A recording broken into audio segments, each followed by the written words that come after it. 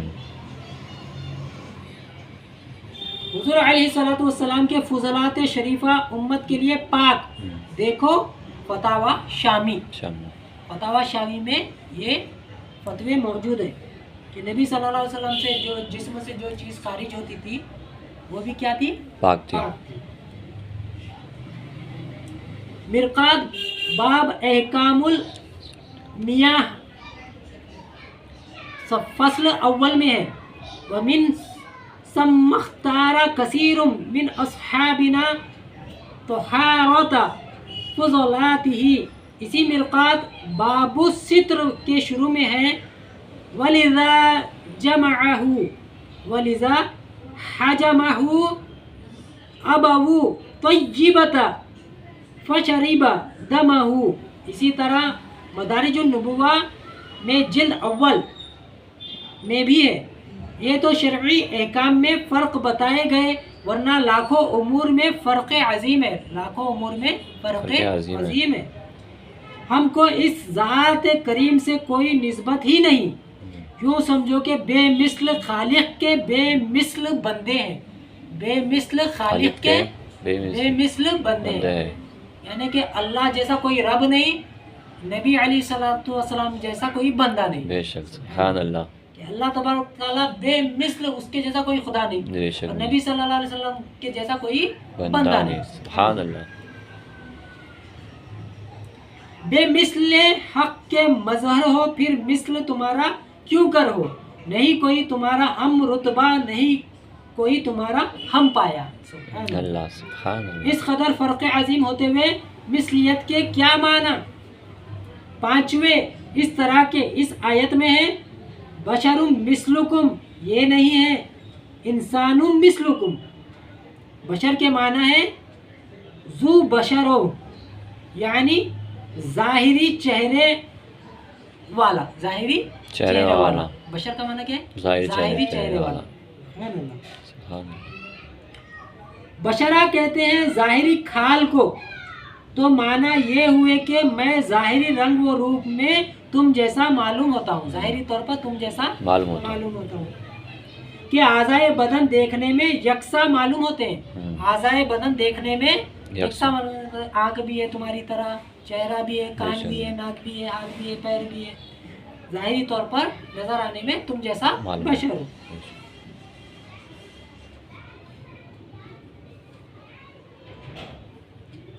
اعضائے بدن دیکھنے میں یکساں معلوم ہوتے ہیں، مگر حقیقت یہ ہے کہ یوحا الیہ، ہم صاحب وحی ہیں، ہم صاحب وحی ہیں. یہ گفتگو بھی فقط ظاہری طور پر ہے، ورنہ ہمارے ظاہری اعضاء کو حضور علیہ الصلوۃ والسلام کے اعضائے مبارک سے کوئی نسبت نہیں.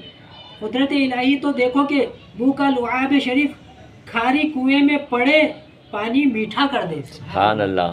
آج بھی عرب میں وہ کنواں موجود جی ہے، ہو. بیر روما کے نام سے وہ کنواں موجود ہے آج بھی. نبی علیہ الصلوۃ والسلام، وہ کنواں کھارا کنواں تھا. نبی علیہ الصلوۃ والسلام نے اس میں اپنا تھوک مبارک ڈال دیا، تھوک دیا، تو وہ کنواں کیا ہوا؟ میٹھا. آج تک وہ کنواں میٹھا ہے. سبحان اللہ. گوگل پہ مار کے سرچ کر لینا، وہ کنواں آپ کو دکھا دیا جاتا ہے ویڈیوز میں. بیر روما.